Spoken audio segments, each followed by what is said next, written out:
Hamas نے غزہ پر اسرائیلی قبضے کے سائے میں فلسطینی مزاحمتی دھڑوں کو غیر مسلح کرنے کا مطالبہ مسترد کر دیا۔ حماس رہنما خالد مشعل نے کہا کہ حماس ہتھیار ڈالے گی نہ غزہ میں کسی غیر ملکی مداخلت کو قبول کرے گی۔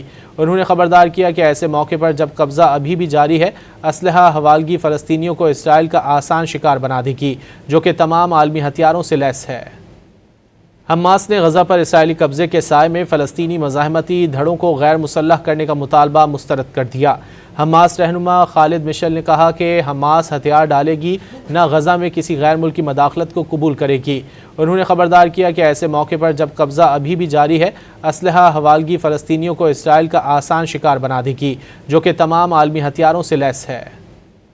حماس نے غزہ پر اسرائیلی قبضے کے سائے میں فلسطینی مزاحمتی دھڑوں کو غیر مسلح کرنے کا مطالبہ مسترد کر دیا۔ حماس رہنما خالد مشعل نے کہا کہ حماس ہتھیار ڈالے گی نہ غزہ میں کسی غیر ملکی مداخلت کو قبول کرے گی۔